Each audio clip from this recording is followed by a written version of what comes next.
And yes, sir. Just I want to make it as respectful, as interesting, and just about you. And obviously, it's about me because I'm doing the show. However, I want to know more about you and the idea of work. We'll have just some questions, 30, 40 minutes, however they go. And maybe we follow some tangents, some rabbit holes, what have you, whatever is good for you. If, and also if there's some things that are said, you wanted them edited out, I have no problem with that. Or if a question seems to be just, like if I say, do you have any pets? And you say, oh, don't talk about pets. My dog died yesterday. I mean, then if that's not needed, we just can edit that out. So any of that is fine. This is not a gotcha lesson. This is not trying to trick you. I'm trying to get to the heart of work. And as I said today on Instagram, I want to put the puzzle pieces together of why everyone works. Does that answer your question? Yeah, that's good. You're good. Okay. Sir, Mr. Is it okay to use your name? What would you like to go That's fine. by? Bruno. Yes? Or Mr. Yeah, just call me Mr. Bull if you want to get formal, but No, Bruno is fine. I'm all right with Bruno. Bruno, why don't you, even how to properly pronounce your name, just tell me a little bit about yourself. And again, everything is in the context of work. And the name of the podcast is Why We Yeah. Work. So, So, I mean, I've been in Korea for about 11 years, and I've always been working constantly. And I've always been a workaholic, I guess you could say that. And yeah, when I first came to Korea, that's all I did. I worked in a hagwon full time, and yeah, it was just work, work, work. I didn't have anything else going for. I didn't have friends. I didn't have any other things to do besides go home and work. So working has helped me a lot. It helped me get through a lot of hard patches here, especially at the beginning.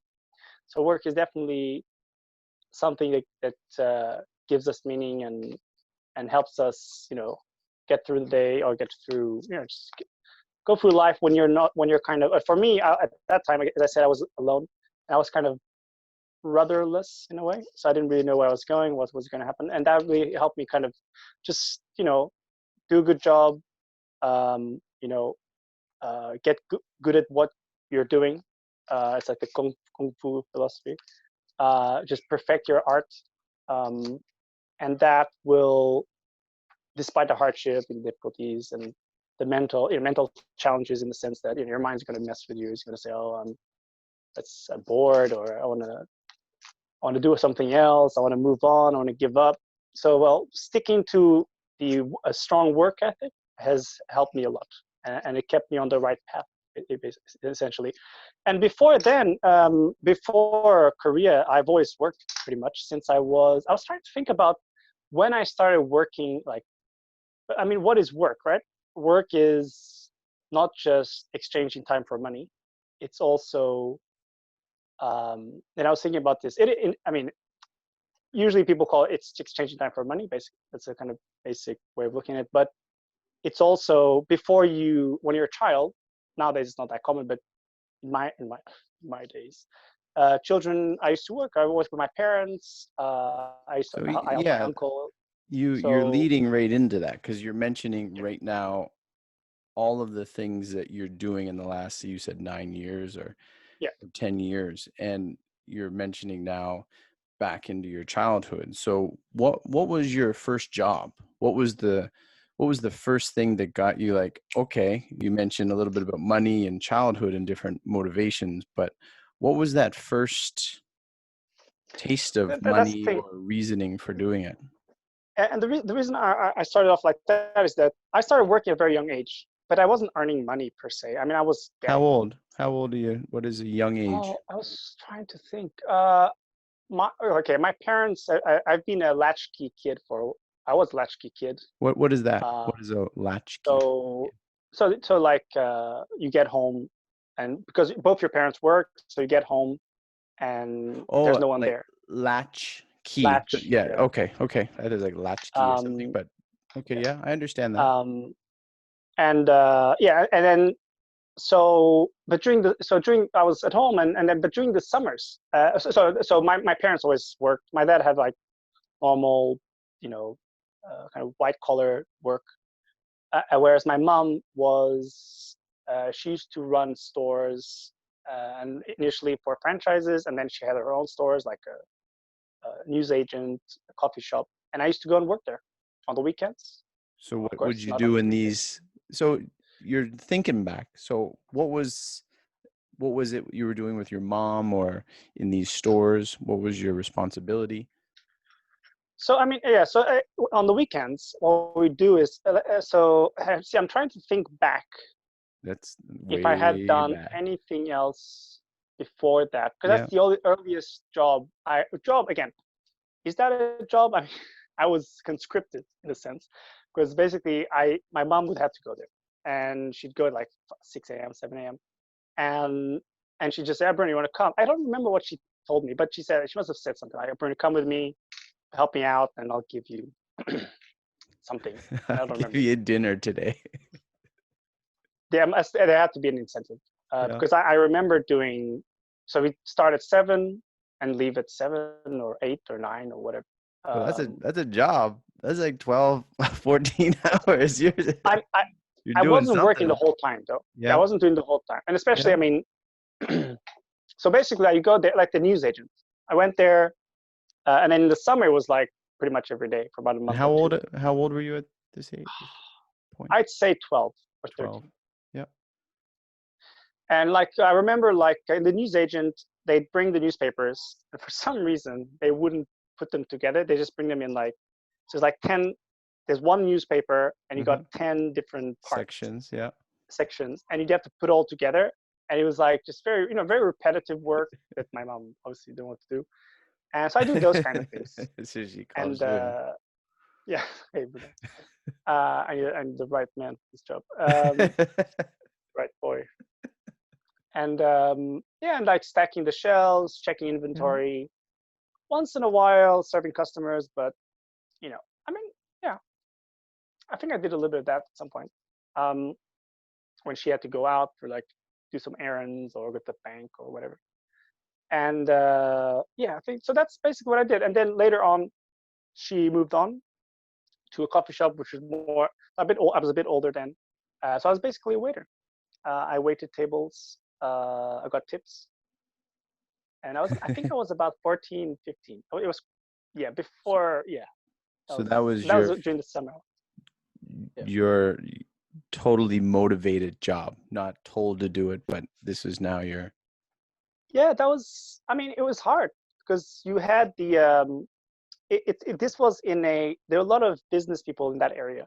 Um, and so a lot of people coming in and out from the morning to about 2 o'clock lunchtime. And then between two and then after two, it was kind of, you'd see people come in for a coffee or, you know, well, there weren't that many people. Um, and yeah, so it's basically waiting tables. And then maybe I'd make a coffee, make coffees, maybe cut some bread, make some bread sandwich or like simple sandwich. So was this So, your I mean, choice to get this job? Did you decide this is what I wanted to do at the age of 14? Was this kind of pushed? It I was went a with the flow. natural. I don't remember feeling bad about it. That's all I can say. It did teach me, I believe, that if you, yeah, I mean, and then yeah, so but at the same time, like I was working. This was a long time ago, right? But Yeah, I we're getting truly older. believe that um, gave me a work ethic, a really good work ethic, and of course, seeing my parents work that was also a big part of it. Um, but doing it was, yeah, it helped me. I mean, you wake up early, you got to do it, You um, mentioned you got your to, and you yeah, mentioned your family watching them as you're getting older and seeing them both work.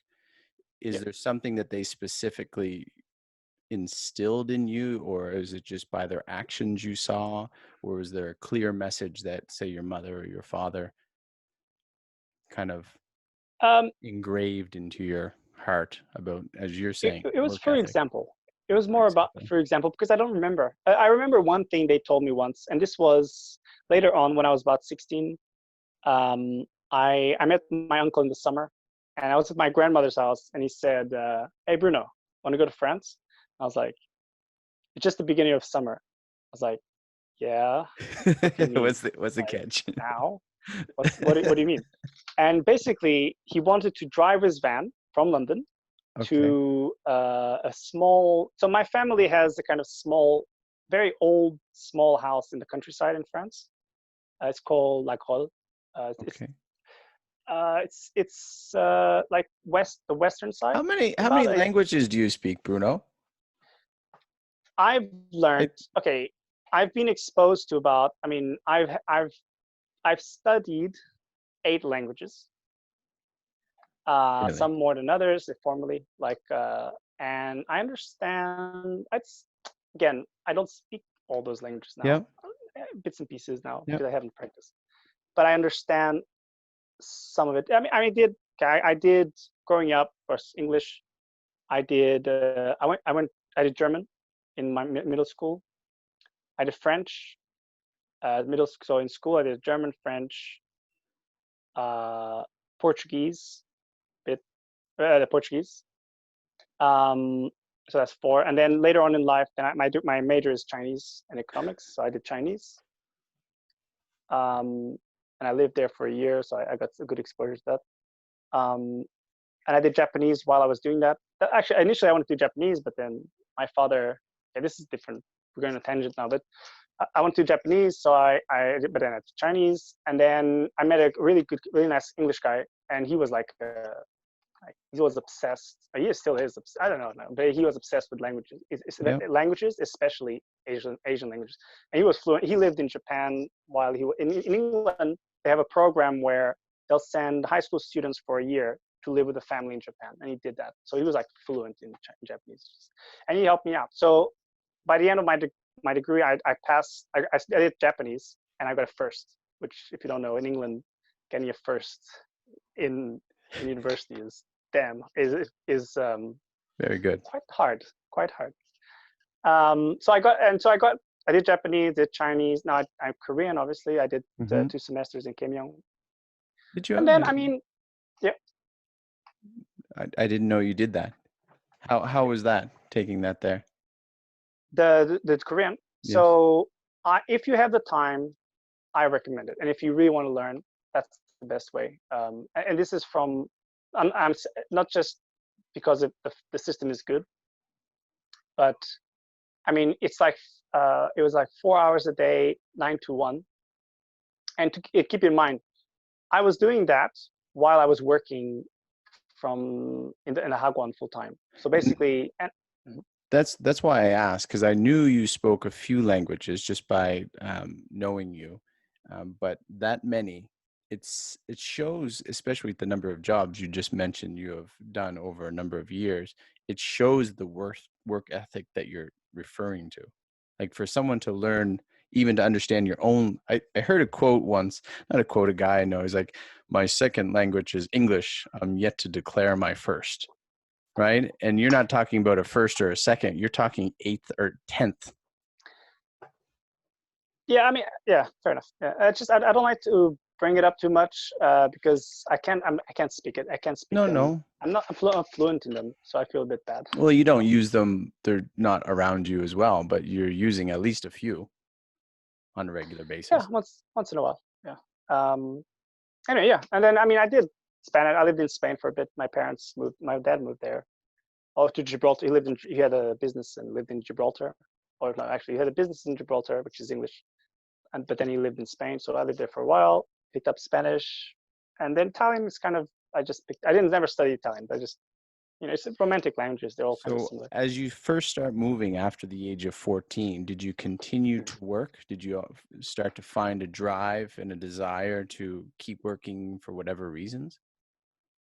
I mean, as you know, like in the West, we have these long summers, um, and yeah, just as far as I remember, every summer I did something. I did some kind of work. And I even worked at one summer I worked at my uncle's restaurant, which was kind of more touristy area. Mm-hmm. Um, and I got some insight into how, not my uncle, but how they swindle the customer, or they skim the customers. But I used yeah, to work so in a restaurant where we used to serve baked potatoes fresh out of the microwave. I was like, what? And then they put them in tinfoil wrap. And I said, what? As you at mentioned. the specialty of the house, It's like, what are you guys doing? Just put it in the local microwave. delicacy, local delicacy. So I did that in the summers. Again, it's just long summers. It's boring. And then when I was 16, I went to France. I did that was completely different again. So I went with my uncle, lived there for a bit, and after a week, I was like, oh, it's boring. Yeah, I mean, we were cycling from like I don't know if you've been to France. I have not. Actually, it could be similar to Canada because in the sense that you have like a lot of small towns, Mm-hmm. and like in between, and there's small towns like 1,000 people, 2,000, and then you have like 220 k's in between them. So we do cycle. We like go, yeah, that was interesting. Anyway, so it's kind of countryside. It's all I want to stuff. go. My great grandfather is from France. My last name is a little town there, the Rue de Vacheries, or something along those. Okay, Yes. there you go. Yeah, I mean, it's although this was a long time ago and it was different times. Now I don't know. I can't. I do some research before you go there. Anyway, but no, it was a nice place. Very, very slow, very easy going. Yeah. So after a while, I was like, okay, I want to do something. And my uncle knew some of the farmers around, which were, and by the way, it was all subsidized by the government, which was interesting. And so what I do, I started off by the first thing they suggested to me was, you're a you're a young lad, come with me to my duck factory. And I was like, faga? Have you heard of faga? I have not. So it's like it's a French delicacy. It's quite expensive. It's like Okay. it's duck liver, basically. Okay. Well, yes, Very fatty but not it. spread. Yes. Faga. It's a French delicacy. And so he'll come to my duck farm. I was like, okay, duck farm sounds good. And then he showed me like this, you have different stages of growth, right? You have some baby ducks, a bit bigger, and then eventually they go into the factory, which was, and I'd only did it once because it was really shocking. So basically, they have to fatten them up, right? So until that stage, when they're big enough to go into the factory, they have a great life. They're running around and eating stuff, and great life. But then when they go into to this like warehouse and they just put them in cages and Mm-hmm. man, I mean, nowadays you probably can go on YouTube and see how that works. But in those days, I mean, I knew about foie gras. Everyone's like, oh, foie gras, delicacy from France. Oh, yeah, I want to have some foie gras with my caviar, like this, right? But when I saw them do it, I was like, holy cannoli. And basically, the guy, I did one round. So so basically, okay, to have an idea of how this works, the nozzle that they use to fill up cars? Yes. They use something similar. So they grab the duck's neck, they Yes. stuff it down his Yes. I've seen throat, they press similar a button. videos. Yeah. So I just saw that for like one. I did. He Round. showed Yeah. it to me once, one round, and I was like, nope, I'm fine. Oh, next, what's the next job you got? You have, but no. So yeah. So then in that area was well known for the prunes, Prunes. Mm-hmm. dried plums. Yes. Yes. That's Yes. another delicacy. So basically, I started off picking plums, which was interesting as well, because you can only pick them from the ground. It's kind of backbreaking work. And you got to be in the sun and just like picking up these plums and putting them in baskets, which I did for a week, and it was okay. But then they sent me to the place where they dry them, and that's where I spent most of the summer, basically. And I just basically like 10-hour days, 10, 11, maybe 9. And I just like, they would bring the plums. I would put them on these big trays with another guy, and they'd put them in the oven. And then we put them on big Racks. racks, and then put them in the oven, Yeah. and just do it again and again and again. And yeah, I did that. And for a normal sane person, you think, well, I'm not gonna do that for a month. What, 10 hours a day doing this? What, are you crazy? Are you mad? And I just did it. I don't know why. I don't know. I mean, at the same time, I was living with actually at that time, my uncle had to leave, so I stayed with an English couple, and they're really nice. So we went for drives and did stuff. So from the jobs you It was started out hard. by saying, sorry, until all of your adventures, what is the most interesting job besides the one that you're doing now, before we get to talk about that? What is The the most one that's, interesting job in my life. yeah, looking back, not the one you have now, if that's part of your list? I wouldn't say that the jobs I did before were interesting. I wouldn't call Hmm. them interesting, but they define who I became or defined me. Because it just they taught me not to give up, even though I want to and it's boring. And I mean, there was always at the back. Okay, when before I was 16, the jobs I did, I kind of did it for my parents, I guess, out of Yeah, filial piety, I guess, just respect. Though I want to. yeah. I don't remember. I can't remember what I felt, but I thought I don't remember having negative feelings about it. Hmm. Um, so yeah, but then the work when I had to. So I mean, and then I don't remember exactly why I did it, but in the when I was 16, the one in France, I got well paid. It was really well paid actually. And I was a bit skeptical about the pay, to be honest, but I Why? still did it. Why were you? Um, it just, I mean, Yeah. they told me how much I'd get, and I think it was like it was above minimum wage, um, and it was a lot of hours, so it was a lot of money. I mean, a lot of money for me, right? 16-year-old. I remember buying a camera or like some piece of. I remember it was a lot of money when I got it at the end, and for that kind of. Did you not think that you were worth that much money? Is that what you were questioning, or you just hadn't made that much money to that point? Yeah, basically. I mean, yeah, I think that was the first time I made that much Some money, decent money, yeah. and from someone I didn't know, by the way. Yeah. This is Hmm. a friend of a friend that happened to be. All on So your my own. favorite job, yeah, yeah. That So was and all I on mean, your own. it wasn't. It was. I feel that I liked it because of the money. So I didn't like it. It was mind numbing essentially. But then there was one of my other motivations was I wanted to learn, not learn, yeah, I wanted to practice my French. So that kind of, I got everyone spoke French. So that I guess that's something that I learned as well. That's kind of a lesson I learned. When you do a job, every time you do something, try to get something else out of it. Not just the money, not just the experience, but try to learn something else that's unrelated. And then that will help you get, get over those moments when you feel, this is boring, I don't feel like Hmm. it. Because when you feel that, then you think, but I'm learning French now. Oh, okay, then okay, I'm learning French. Yeah, it's boring, but I'm learning French. So having some other objective while you're doing the job is very helpful, and it really helps, you know, sticking to it and not giving up. I was going to ask, Um, you're getting into something I was going to ask in a little bit, but I think it's worth mentioning now, because it's something for, say, in this podcast, I'm trying to repeat and encourage people. And I think what people sometimes feel is discouraged, right? And maybe even depressed in their job. And I think you're touching on it by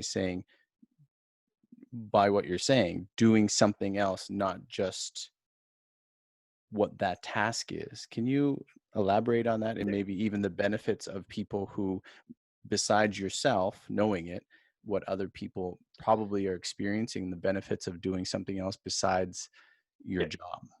I think I know a way of looking at it. So a lot of the people I've read, like successful people, Mhm. they've had jobs that were basically repetitive or boring, or people perceived it as boring, but Mhm. later on, they realized, oh, I did this and I acquired these skills. I didn't realize it at the time, but I got skills, and I see this again and again. A lot of famous people. Recently, I read Outliers. It's a book by I forgot his name. Anyway, people just look it up. Outliers. It's a new book, newish book, and it talks about outliers, people who are the outliers, and it talks about Bill Gates and all this. And they did repetitive things that later on gave them the skills to do something big. The skills or perspective, I mean, if you have anything you do, you're doing something else, right? If you're a waiter, you have to learn to deal with people. You have to learn to just put a smile on your face. You have to learn. Yeah, so there are a lot of things you're doing that if you just think this is a job, I don't like it, but I have to do it for money, then that's your what's the word? You're missing a good opportunity of the learning experience. Yeah, there are other things going on, and you got to think about that. And sometimes simple jobs are not sometimes, but most of the times simple jobs are stepping stones. Yes. But you got to. But then this brings me to a principle. What is the principle? Hold on. Sorry. Begin with the end in mind. Right. This is one of the 7 habits of highly effective people. That's Stephen Covey. Yes. Stephen Covey. So have an ambition, and then figure out, like, go back. Like, okay, I want to get to this big goal, but in order to get there, I need certain thing. I need to do certain small steps. So what are those small steps? Where can I get those small steps? And this goes to like a lot of people these days, like graduate people who study university. They just think they have part-time jobs, like in kind of bars and this. And I mean, yeah, you can learn people's skills, and I guess you could learn certain things if you have certain responsibilities, like dealing with the money or whatever. But scheduling cash and stuff like that. Yeah. Yeah, there are a lot of skills you can learn in that, but it's kind of limited. But so that it's more effective to figure out, okay, I want to be an architect. What did famous architects do to teach them the necessary skills to excel later on?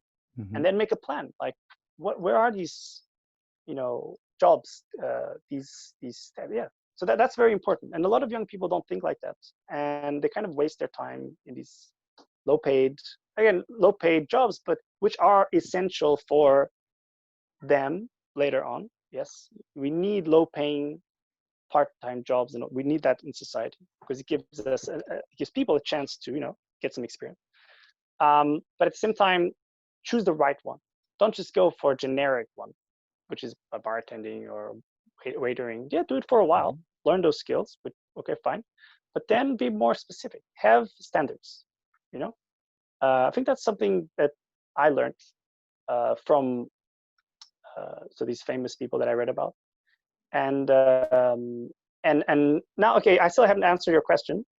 I'd say, okay, when I was in university in London, SOAS, I was really lucky. I was so lucky. I got this part-time job in a now infamous Confucius Institute. The world has changed. Have you heard about that? Sorry, we're gonna go sidetrack a bit. No. You can elaborate if you wish. It's just current news. So Confucius Institutes are basically the CCP's propaganda arm, essentially. One of the ways they propagandize. And I worked in one of those back in the day. And basically, I was a secretary. And I was really lucky to get that job. I got it. So basically, I did my first year in London. I went to China for 11 months, came back because that was part of the degree. Came back. As soon as I got back, I found that job. And I was like, and basically, all I did was I sat at the desk. And one reason I got it is because I spoke some few languages, so that they can speak, and especially Chinese.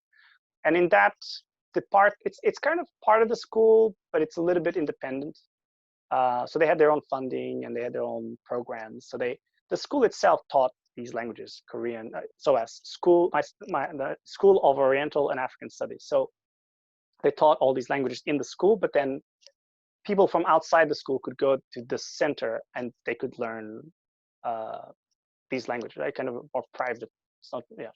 Anyway, so it's a bit separate. So I worked as a secretary. I'd just sit for however long I had my shifts, and then it's like kind of a small room with a lot of media, and I help people. You know, these are I'll show them around, explain how things work, and then eventually I was actually doing workshops through that. I taught how to learn Chinese, workshops on how to learn Chinese and Asian languages in general, because it's kind of related to characters. And it's kind of, yeah, at that time I did all my brain nuts. It's fuzzy. But so that was a great job. And it was supposed to be part-time, but it ended up being full-time because, I mean, in terms of hours, time I spent there, because it was very flexible. I mean, if someone didn't come up, I'd always be open. I mean, I was in London. I was kind of not doing much. So I had friends, but if I can stay in one place, I had a computer. Most of the time, I'm just alone. I could study. I could do whatever I want. I had the internet. So that's what I did. I sit down, studied, and at the time, I'm making money. And once in a while, they'd call me up. Hey, Bruno, you want to do some workshops? You want to? Once I went to this middle school. They asked me to go to a middle school to talk about Chinese. Chinese was becoming more popular as a second language. Explain to them your journey, how you learned, etc., etc. Oh, so all these things popped up because I started this job, and that was. So I have to say that was the best job I've had besides teaching. I know you're here in Korea, or you're in Korea. What brought you here, and what are you doing now? Because you had mentioned what you've been doing while you're here, but what brought you here, and what are you doing now? So yeah, so it's a very long story, and it's not relevant to the conversation. But basically, I wanted to come to Asia, and initially I thought I'd go to China, but I had a feeling, and my feeling was right, as it turns out. So yeah, so I decided I had three choices: China, Japan, Korea. China, I had a bad feeling, and Japan, I knew it was expensive. So, but then life, one thing led to another, and again, it's not relevant to the story. So I just ended up coming here, very random, especially Daegu. And after 2 weeks here, my plan was to come to Korea for 2 months and see how it went. And I literally had. So yes. Oh, okay. Okay. Let's talk about that. So yeah. So you asking me why I came here and how it's been, right? Well, not so much how it's been, but what are you doing now? Yeah. So yes. But before I came to Korea, I graduated. I went to Portugal for a while because You've I had to get out traveled of a London. lot. Yeah. I mean, yeah. So I got family all over. I mean, Yeah. in many countries, so it's easier. But so I went there for a while because I had to get out of London. At that time, it was not a good time. Like, and you're in one place for a long time, and that was like, you're studying a lot. You just want to change everything. So I went to Portugal, tried to find a job there, and like, man, never go to Portugal to find a job. It's just pointless, even for the natives. It's just and just so you have an idea, I had a few jobs. I taught a bit of English, like they do here after school stuff. I made pizzas. I sold door to door for 2 companies. One was encyclopedias, and the other one was cleaning products. Those are like the 2 stereotypical products to sell too, aren't they? Like that and vacuum cleaners, I think. And yeah, so it was great experience. And I did it all. Like I tried to go find like real jobs. Go to the banks. I just banks, commercial companies, the Chamber of Commerce, because I could speak Portuguese. I could speak Chinese at that time, English, and I thought, okay, man, I don't have others. I mean, I have other skills, I guess, but I didn't have the banking skills or math skills. Okay, but I mean, so I did try that, didn't work out, and this was in 2008, right before the crash, or during the Mhm. crash. I'm not sure. 2007, 2008. Anyway, so around that time, that period. And so I tried this after trying the normal routes. It's just like and then the pay at that time was like, I looked at the pay scale. I was like, $1,000, €1,000. Like a minimum wage in Portugal is 500 euros. Mhm. Okay, now, now 500 euros, which is I don't. This doesn't make sense. So yeah, so it was okay, and it wasn't that great. And I knew after living in China that you can make money teaching English. Okay, so I knew that, and I kind of guessed Japan would be better, higher standard of living, and Korea would be in between. Mhm. Korea was, although I had a lot of Korean friends. I don't know exactly, but anyway. So yeah, so I had these jobs, and the last job I had, I made about that money allowed me to, so it was that was, so my mother paid for the ticket to come to Korea, and that was the money I had to spend, right? It was about man, it was about 2,000 2 million won, say. Mhm. Okay, and my plan was to, I hoped it would last me 2 weeks, sorry, 2 months. Yeah, so Mhm. I just come to Korea, travel around a bit, and then yeah, anyway, so I did it for 2 weeks. That was in Seoul. I did a bit of touristy stuff. um, and then after a while I was like, okay, I've got to find a job. The itch. I've got to find a job. Mhm. Funny. um, and I went to the Hagwon, first Hagwon I saw, and I had, but then I didn't really think it through, because as you know, you can't just go to Hagwon as a tourist and say, hey, hire me, right? There's a process, like criminal record check, etc. Mhm. And so yeah, it took me a while to get a proper job, but eventually it worked out. And then I came to Daegu, did my first job here. Um, yeah, so that's how I came to Korea. And so, what was the second part of the question? And what are I'm you sorry. doing now specifically? Yeah, so I mean, and then since then I've been teaching. I did all kinds of jobs. I can go into that if you want. I have quite a bit of experience. Now I'm teaching from home. I have my own business. I work for myself. I'm still trading time for money. I guess So that's a yeah, little. that's what I'm familiar that you're doing. You're working from home. So what are the challenges that you have, or some of the stresses, the difficulties now? I mean, even looking back and bringing them to present day with your job, but not specifically about your job, but what are some hardships that you go through with your work? Um, I mean, I'm satisfied, to be honest. Life is hard. Um, Again, I'm been following the principles, Covey's principles, and I'm satisfied. I mean, yeah, there are days I feel tired and I feel like, well, you know, I want to have I want to have more free time, do other things, but I'm satisfied. I mean, I know a little bit, like you I mean, even from your story and knowing a little bit, I don't know if I know anyone who works. I mean, you work a lot. So, like, how many hours are you putting in? Just Yeah, like, so even just yeah, mind into the job. these days, not as many as I have. I did I was doing like, so when I started the job, this business, I was doing up to 10 hours a day. Um, and not every day, but I'd say between 50 and 60 hours a week, And I including think to Saturdays. give people context, like people say, "Oh, so what? That's not a lot. I do 10 hours." But we're talking teaching hours, right? This is 10 hours of teaching, not all of the other stuff that goes with teaching. Parents and homework and preparation and That's Sundays. That's why I don't.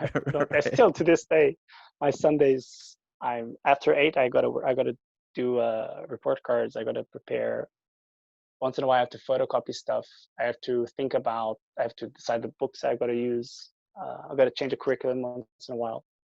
Um, So it's being hard work. satisfied, yeah. So being satisfied, the difficulty, how do you deal with just you're satisfied, which So is a wonderful thing. So how do you yeah, deal with the difficulties, the stresses, or the being tired and those things? What is the way you no. do that? I think the secret is knowing where I'm going. or where I think I'm going. Having that goal. As you I have a mentioned at the goal, beginning. Yeah. and yeah, so I'm on the right path. What is your goal, as much as you want to say? What is your highlight? I mean, as you were saying that about having a goal, I was thinking, and I've heard this kind of before, but you're saying is if you want to climb Mount Everest, you need all the preparation that goes into it beforehand. You need to know what the stuff you need. They even do, I think I saw a documentary once where they go up some elevation and come back down. They go up a little bit just to prepare their bodies to get to where it is Yeah. they want to be. And that seems like what you're promoting here is you have a goal for everyone to have a goal to do what it is that they want to do to achieve, and find out all along the way what is needed and practice those things and having that goal. So what is your goal? Okay. Two things. One is my character. I like to work.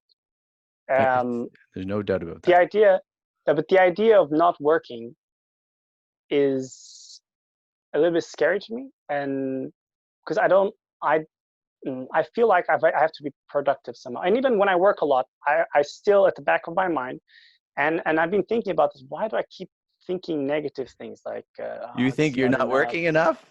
Sometimes, yeah, While you're it still working hits me 10, 12, once in 14 a while. hours a day, you're thinking, I got to put some more hours in.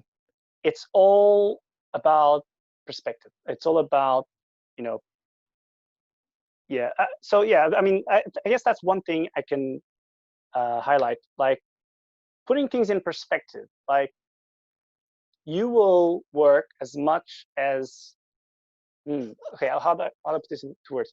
People will work as much as they think they need to work. Mm-hmm. Does that make sense? So it Makes doesn't matter sense. how much you work. If you think it's like the people who have uh, eating disorders, right? Yes. They will not eat because they still see themselves as overweight, even though no, they're normal. They're normal or they're underweight. I thought you were going to take it So another way and say they only eat as much as they think they need. fair enough. Okay, that I was trying to decide Right? which way was better, but But yeah, which fair both enough. were both, or they both work, but they set their limit, and apparently their limit's not enough. Yeah, so it's all perspective. Number one. Number two, so my goal, if I take that out of the picture, would be to um, become more effective at creating income, basically, and that means either working less but making the same income, Mm-hmm. or keeping the same, changing the type of work to a kind of higher, like, so instead of working like the grunt work, which is teaching and doing other things which are make more money, and they're like managing or I don't know. Actually, I don't know what that is yet. I'm trying to figure that out. Mm-hmm. But so that would be a goal if I took my character out of the picture. Um, so yeah, figure out other ways to make money that So make as much money sorry, or more. maybe someone else would have the same question. By taking your character out of the picture, what do you mean by that? Like, I I don't. don't know what words I hope character is the right word. So that's who I am. So I need to work. I feel that I have to work, or I feel like just what's the point? Like, what am I doing? It's like I feel like I'm okay. Good metaphor. It's like quicksand. I'm on quicksand, and if I don't work, if I don't take the sand out, I guess that's not a perfect I metaphor heard because something that's about not how. quicksand today. Is like the harder you try, the harder you sink. So, Yeah. So I guess in a way it's like that. That's how kind of like how I feel. I don't know why. I really don't know why. And are you I'll tell rather you your what. character? You mean your personality? You need to. Maybe personality. Maybe Um, personality. so, are you saying that you need to stop doing that, or you need to get that character out of your work ethic so that you can work less or and make more? Is your character in the way in this situation? Yes. Yes. The need to work is in a way a little bit. I guess it's like when you have like miners or people, like for example, so it's like a miner who becomes a manager, right? He's been used, or the minor, like someone who's been used to doing Yeah. like Go, go, go, fixing go. stuff or like small kinds of jobs, but then suddenly they become a manager for whatever reason. And then they're like, oh man, I still want to fix cars. I still want, but it's not effective, because if you're a manager, you can tell people what to do, and you know how to do it better. So the company will be a lot more productive. So that's what I mean, right? So I guess my mindset, mindset is I had the wrong mindset. I guess okay, that's the word I'm looking for. My mindset is not the right mindset to go to the next level, which I know. So what I want to do, I want to go to that next level, but I don't have the mindset yet to get to that level. You are a Um, chef per se, and you need to get out of the kitchen and let other people do that and stay yeah, out of the kitchen. yeah, yeah. Yeah, I guess that's one way of putting it. What I'm telling you now is something I've been thinking about a lot for at least 5 years. I knew that when I started teaching Hagwon in the Korean school, private One being after, academy, yeah, academies after school programs. Yes. I knew that I could make that better, perfect the system, but I didn't have the means. I couldn't do it. Now I have the means, I have the knowledge, I have the experience, and so I want to do something. I want to, teach kids, give them a chance to get better at English, to give them not just a chance to get better at English, but to achieve other goals in their life, like, go to private schools or go abroad. So that's always been my goal, to help the students to the students I have, as much as I can. So at heart, I'm a teacher. I'm not a manager. I don't feel like a manager. I don't feel like a businessman. But again, mindset. It's all about, mindset is the key word. Changing your the ability to change one's mindset is key if we want to progress. It doesn't matter how strong your work ethic is. If you can't change your mindset, then you just do the same thing. I keep doing the same thing, right? And in a sense, you're less productive. Again, it's all relative, because I mean, I'm pretty productive, but that's an interesting conversation we could have about that. But like how to change your mindset and how that matters to our life. In terms of your job, and maybe even some of your other jobs, what do you think some people, and you can turn this into advice as well, that people have as misconceptions or misunderstand about some of the work that you do, whether you're talking on a respect level or appreciation or an understanding level, that some people may miss? So as a teacher, what do people not understand about what you do that you would like people to understand a little bit better, so that they can, so if it's a mother, oh, so now I know what a teacher might go through, or a father, have you, or even because what you have is not just a school, you have yourself a business, right? So you're running your own business from home, so there's that aspect. So you are a manager, right? Yeah. You are managing things well.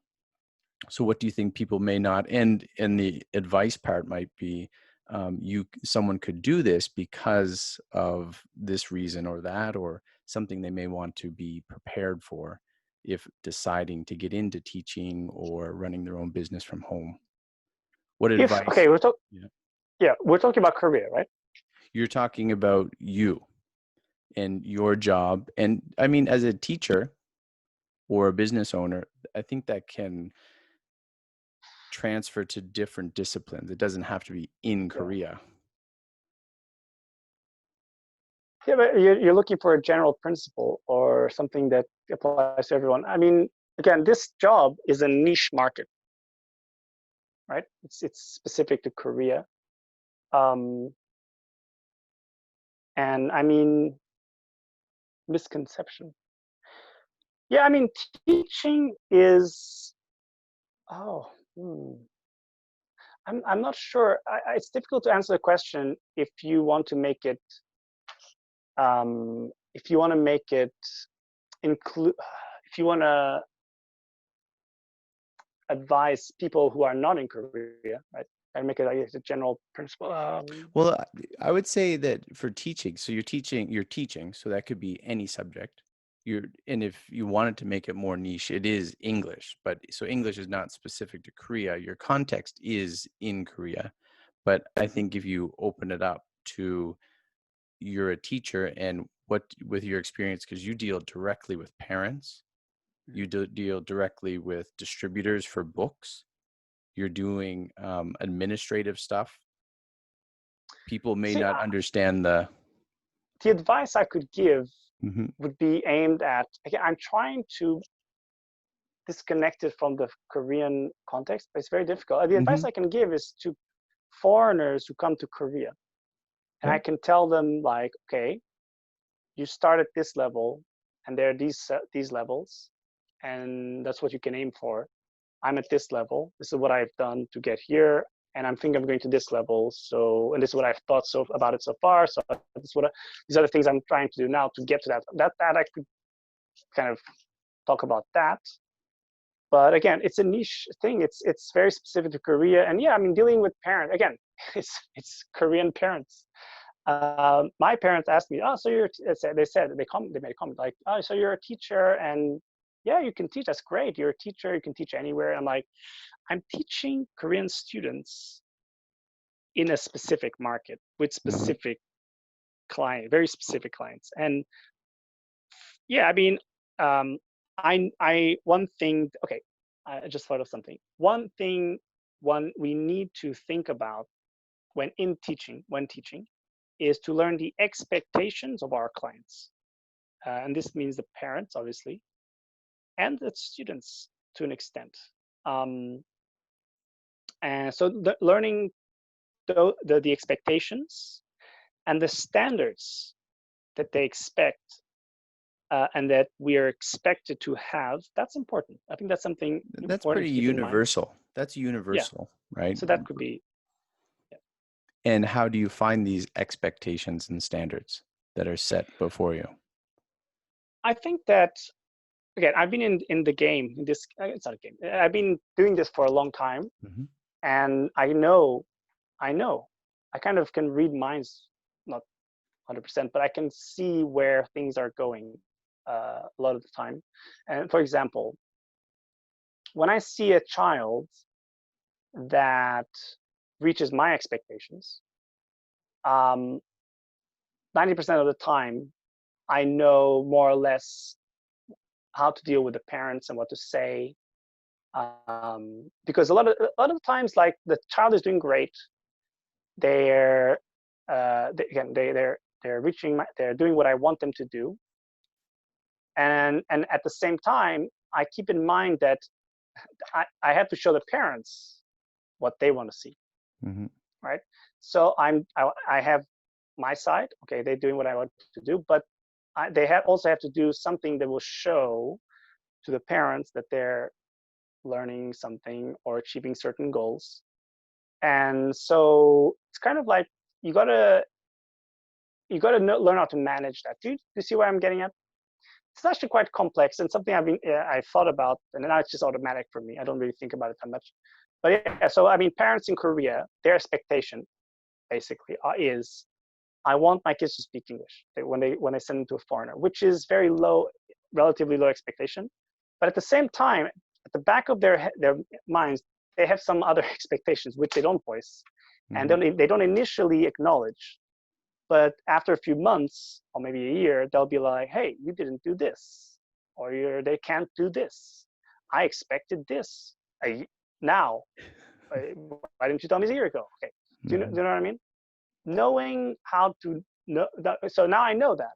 Again, it's not 100%, but I did some work, and it all comes down to experience. You meet people, you you meet parents, you have good experiences, you have bad experiences. Um, and all of that kind of helps you reach a point where you can have a feeling for what to do, what action to take, what course of action to choose. Yeah, so I mean, I think that's something to think about in the teaching, in this private teaching industry. And nowadays, a lot of, I guess a lot of people are online, teaching online. And I've considered doing online teaching for my kids even, because there are a lot of tutoring services in England and America. And the prices, I mean, they're not that bad. So yeah, I mean, if you're planning on doing that, learn find out, I mean, get good at your trade or whatever you're teaching, but at the same time, teach what the kids need and what the parents expect them to know. That's important. I think that's something that could be helpful advice for teachers who are starting off, I guess. For advice, Bruno, no, I appreciate that. For advice, generally speaking, for people who work. So I've come across several people who are not working because of present circumstances. People are in between jobs. People dislike, unlike you, are not satisfied with their job. What sort of way would you encourage people to start, keeping their hand to the plow and keep going in difficult times? How to maneuver and really realize their goal, as you were mentioning? What kind of final advice would you encourage people to the importance of work? Okay, don't stop, keep moving. That is it. I can explain that. Don't stop, keep moving. Yeah. Don't stop, keep moving. If you stop, you sink. Again, going back to the but anyway, if you stop, you sink. And this period is very challenging, but we can't be deers caught in the headlights. That's not, and especially never think of, a lot of people now, they get money from the government. It's a big problem. Money from the government is a honey that wraps around you, and it will harden, and you will be stuck forever like the mosquito in Amber from Jurassic Park. One day people will extract your DNA. Should we get it? Should we bring this one back? I'm not sure. But no, if you don't stop, keep moving. And keep moving is like, online, go online, e-commerce, figure it out. So online, that's the way to go. If you can come to Korea, I could give you like specific advice on how to get started here, teaching, etc., making money. But in the Bruno, world, that's online. good. That's all good advice. But what happens if I'm stopped? What if I stopped? I'm not doing anything. I'm at home. I'm eating potato chips. I'm watching Netflix all day, and I just can't get going. What do I do? What do you say? Again, it also comes down to the work ethic and your work ethic, and yeah, it's also a personality thing. I mean, just you got to snap out of it. What people should be doing is just watching these kind of podcasts, people talking about these ideas and just put in the background, listen to it while before you go to bed, whatever, and it'll seep into your brain. And that's what I do with mentors and stuff. Can I recommend a YouTube? You can recommend anything you want, and I'm going to give you a moment in a second to plug whatever it is you'd like to plug, if you have anything to plug.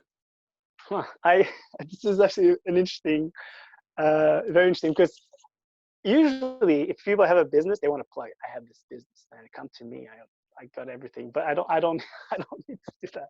Yeah. Again, it's very specific. My job is very specific, and I don't want that kind of thing. But anyway, so what I'd like to recommend is Valuetainment. It's a guy. Can you say that again? What is that? So it's a YouTube channel. Yes. Valuetainment. Like entertainment, Valuetainment. Valuetainment. Yeah. So he's an American businessman. He's a billionaire basically, but he talks about management. Just check out his site. Recently, he's doing other stuff, interviews. He also has very interesting interviews if you like that. But I look at the videos on business management, personal skills, a mindset, etc., etc. Yes, what else can I recommend? Yeah, watch those kinds of things. There's another guy. Do you know Poor Dad, Rich Dad? I do not. So it's a Japanese American. It's an old book, like maybe an oldish book, and he has a podcast nowadays on YouTube. Poor Dad, Rich Dad, Poor Dad, something like that. Hmm. It's a book, and I haven't read it. I haven't read it, but he has a podcast and he talks about like business and I mean, there are a lot of things like this that you can look at that will, if you keep watching them, it's a step forward. It's a step in the right direction. I want to recommend another one, but I'll put a few how do I say Caveats. I caveats like so. Okay, there's a guy called he's controversial and his name is Tai Lopaz, and I'll tell you what, he's the kind of guy that you see online advertising. Hey guys, you want to get rich quick? That kind of stuff. But he doesn't say get rich quick. He says, look, I'm going to teach you some skills. And like he's always talking about like current skills, like online e-commerce, et cetera, et Hmm. cetera. He said, oh man, join my study group, my workshop, blah, blah, blah, mentor, whatever. And you pay some money, you join us, you learn the skills, and then that's the way forward. Okay. It seemed when you watch him, I followed him for quite a while, for a few years, and I saw his initial videos. Actually, okay, to start off, you should go and watch his TED talk called what was it called? The Law of 33%. Head Or talk, there's the another, law of 33%. Okay. and another one is uh, How I Read One Book a Day. Okay. And that's one thing he stresses on: reading, reading, reading, reading. So yeah, if I had time and I was kind of like that in the situation you just mentioned, I would definitely go for that. And if I had, I mean, it's not that expensive to do it. Yeah. Even if it's not, again, if I had the time and I like opportunity cost, right? I'm going to spend time on this. I'm not going to be teaching. Is it worth it? No. For me right now, in the situation I'm in, it's kind of big, it's not Hmm. worth it. In my mind, it's not worth it financially.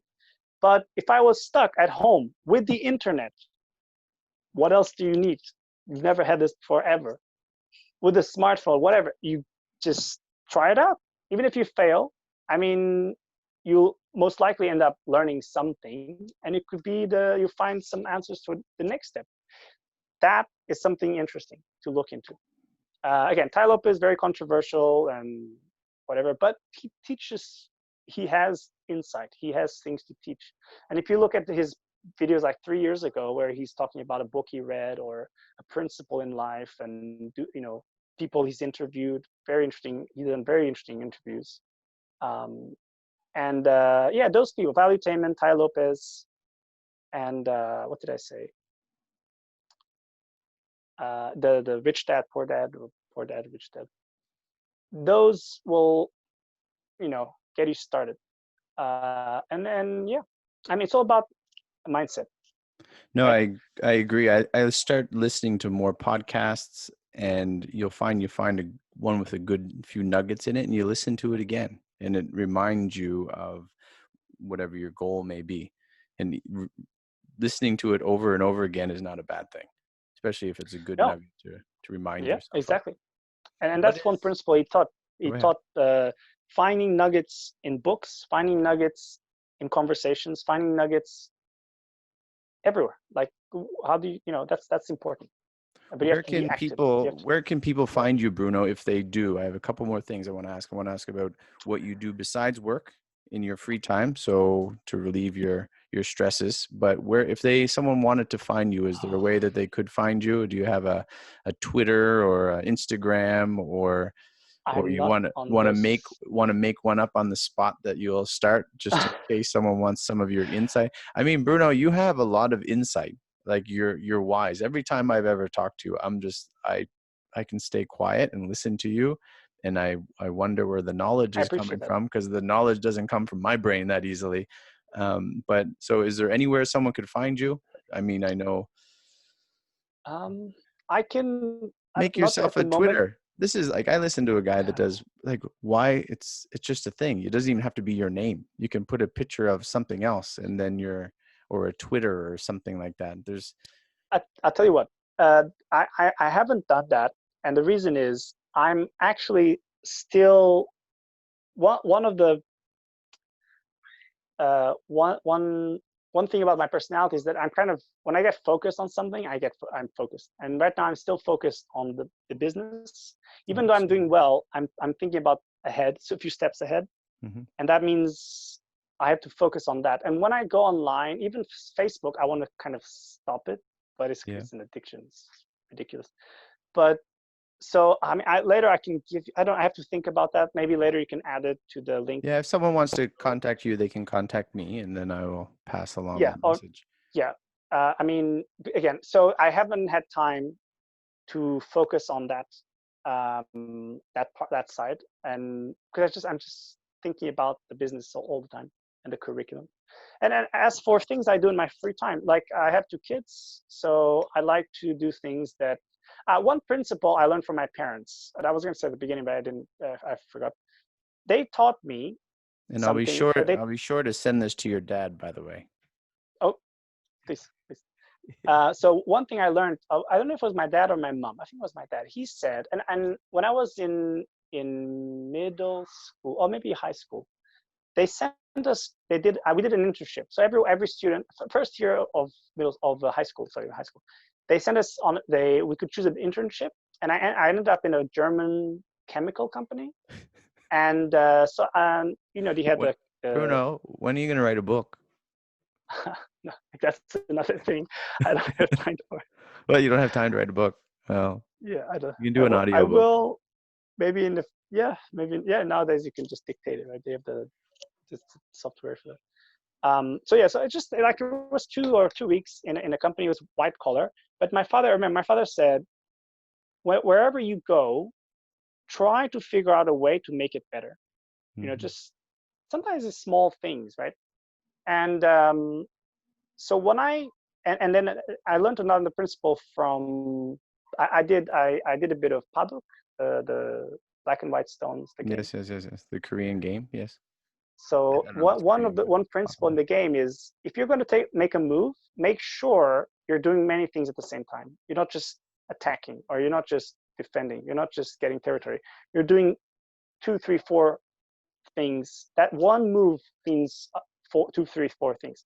So again, going back to what I said at the beginning, if you have a job, regardless of what the job is, there are other things you can be doing while you're doing and learning while doing that job. It's not just packing things, right? It's not just serving people.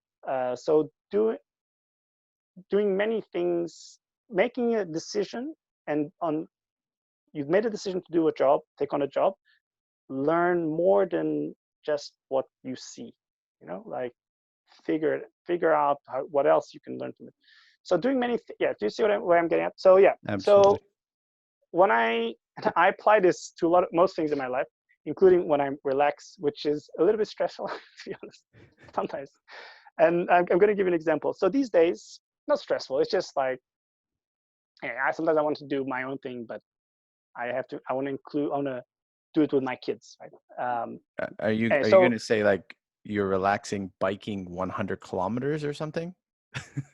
That's actually that's for me. That's actually, yeah. That really helps me relax. That's kind of meditation. It might be the end of someone's life for other people, though. That's 100 kilometers, just for the afternoon. Yes, that's one day we can go together. I'll teach you the just show me the hills. It was downhill. I can do it. There aren't that many hills actually. It's mostly flat. But now, so what I do with my kids, what I do for fun. Yeah, I like cycling. I like running, and while I'm running, while I'm cycling, I'm listening. I'm watching podcasts. I'm watching the kind of conversations I mentioned before, the debates. I'm listening to what these successful people have to say. I'm audiobooks, etc. So and actually that's a trick for people who can't get out of the house, who are they feel like, oh, I don't want to go out, it's boring to run. Well, you're not going to run, you're going to listen to the CD, you're going to listen to a talk, and it just happens that you're running or you're cycling. Sorry to interrupt, but that's something it's so important. Like the time between things that we do is wasted so often. So whether you're walking to the elevator, you're cleaning your floor in your house, like always Oh, listening to something that is going to, and I'm not talking about being a motivational speaker and just speak positive things that is kind of with no aim in sight, but as you're talking about work, things that are going to help you out. exactly. No, definitely. I mean, I after work, I'm gonna a bit of a tangent. After work, I have to do the dishes. That's my job, and it's kind of boring. It used to be boring, but I now love I doing the dishes. look forward to it. Yeah, Yeah. I just put something on. I actually sometimes I finish the dish and I'm like, oh, Do them again. I need anything else. Just gotta squirt some more. There's Oh. always something to do at the house. So yeah, no, definitely. There's a word for that. It's like the dead times when you're in the subway, when you're in the bus. Yeah, Hmm. those times. Man, this is a unique time in the history of the world. Like we can while doing boring, meaningless things like Waiting for the walking one, bus, waiting for the you elevator, you walking to, got Bill Gates in your ear. You got whoever you got telling whatever. you, Yeah. oh, this is how I started the business and blah blah blah, and I had to work 5 hours, 12 hours a day, and it's amazing. It's amazing. Um, yeah. So what do I like to do in my free time? I play a card game called Magic. That's my hobby. And I do it also for my, again, I said I want to do it because of my son and my daughter eventually, because I'm teaching him English through the game. He learns a lot of words, and strategy, all kinds of skills. Mhm. And one of the most important ones, which is another Covey principle, synergy. And sorry, don't use this. Synergy. The game teaches Yeah. how to basically, you have so many cards that you gotta, and then it teaches them like a very interesting concept like archetype.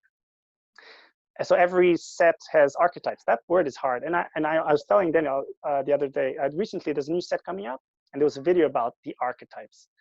And I mean, Jordan Peterson talks about archetypes, right? I didn't know, I knew, but I didn't really use that word before Jordan Peterson. I started using it a lot more often. Hmm. And when I saw that video, I said, oh, Daniel, you know, the what are the archetypes of this? Just listen to the archetypes. And he's like, what's an archetype? Well, just listen to it and try. And I didn't explain it because he will Yeah. learn what it means through the game. Absolutely. And then later on, obviously, I'll teach him like the proper definition, etc. Hmm. But I'm through that game. I chose that game on purpose, right? Um, Through that game, I'm teaching, and I have fun. It's a way to relax for me, anyway. It's kind of mindless in a way, but it's interesting, you know. It's not like chess, it's not like a Padok or these games, but yeah. So I do that. I like cycling, I like running. I think that's I like reading these days. Yeah, reading. I started. I try to read as much as I can. Okay. I have a really good one for you listeners out there. It's for you, Brian. You should think about this. A few weeks into this whole situation, I felt really, I was kind of mini depressed because I couldn't go out, I couldn't exercise, and And so I think people might want to know, and I hope you don't mind me saying, yeah. you were breaking records of not going out. You were on a pretty good, I would say, strict regime of making sure you kept safe. What do you mean? That you did not go out for a good Oh yeah, period of time. it was very hard times, and I went out to take trash out, but that's it. I had the mask, I had the visor, I was like geared up, you know, with gloves, and for months I did that, and but then I thought, okay, I can't not exercise for this long. So I got a treadmill, Hmm. kind of mid-range treadmill. Highly recommended. And what I do is these days, I used to walk and run. What I do is I walk at about 6 to 6.5 k's an hour, and I read out loud for an hour, about an Sorry, hour so you have a treadmill in your living room or something? in the living room. Yeah, Okay, and I read out loud. that's great. It's fantastic. And you've notice I've been doing out loud reading. I've been recording myself reading certain books, Like there's a book called oh yes, I want to recommend this. This is a very interesting book, and you can, if you go online, you can see a video, very like 30-minute video. It's called Principles by Ray Dalio, another polemic figure from my estimation. But he basically he's a billionaire or whatever, but he wrote this principles. So principles, just life principles. And there's a video of he made it like a very simple but concise video about his the main idea of what he means by principles and how to kind of lead your life, etc. That I highly recommend. Ray Dalio Principles. Not the book. Book is too long and dense. But I recommend that video on YouTube. It's a 30-minute video, and then they separate into chunks so you can just watch it bit by bit. But what I did was I read it out loud, even though most of it was boring. It really boring because it's like the principles part that applies to like most people, that was interesting. But then it goes into the details of running a company, right? Mm-hmm. Which is I don't know. I just read it out loud. And so sorry, yeah, go ahead. No, I was going to say you didn't find that part applicable to you, so it wasn't as interesting. Yeah. But but what I did it, and after reading out loud, and I was sitting down at that time, it really helped. It was kind of meditation in a way. And after a while, it felt like, before I do this, I have to read something else to warm up. Because after 10, 15 minutes, it's like running. You get into it, Mm-hmm. and your brain starts going, oh yeah, and you start, your brain opens up in a way. And it's it's a very interesting experience. Highly recommend, especially walking and reading out loud. So your treadmill is just one of those, well, I'll say treadmill, but an automatic sort of machine that rotates around. It's just standing, walking with bars on the side. Yeah. And then you have a book very basic. in front of you. Yes. Very basic. I mean, I'll hold the book Okay. on my hand. But it's great. It's really, really great. And it helped me. I'm feeding the brain, and I'm, getting exercise done. This is one thing I learned actually from Tai Lopaz, and he recommends that, like just reading while walking. I don't know. It's just your brain. It's more stimulating, and you absorb more. So that's one thing. Another thing I like to do: reading. Usually before I go to bed, or when I do when I exercise, when I walk. It's really, really interesting, really, really cool. I highly, highly recommend it. Bruno, I truly appreciate this time. In this last part, I just want to know, is there anything else you would like to say in thinking about the last little bit that we've been together, and kind of finishing it off with answering why you work? I work because I am. No. So no, with some final words in summary, and to say why it is you believe you work at this moment in time, and what we can articulate. And I think that it's hard to come up with some solid, whimsical answer right on the spot, but just some final thoughts from Bruno. At the heart of it is I work for my family. That's mainly it. I work for them. I'll for their future financial stability. But at the same time, okay, that's another conversation to be had. I don't want my kids to be spoiled. I'm not going to give them everything they want. That's ridiculous, and it destroys people. But I want to be able to have the be prepared when the time comes, that they have the options. Right? I'll say, okay, if you want to go travel, okay, you got to work. You got to teach them the values. But I have that. I'm able to do that. So I want to prepare for that. And that's one reason, very big reason I work. I work for the family, for the future. Any final words, Bruno? That's just don't stop, keep moving. Perfect. Bruno, I appreciate you coming on as my guest at Why We Work. Thank you for inviting me. You've been a wonderful guest, and I hope to see you soon. Yes. Okay. Good night, Brian. Talk to you later. Yeah. Bye. Bye.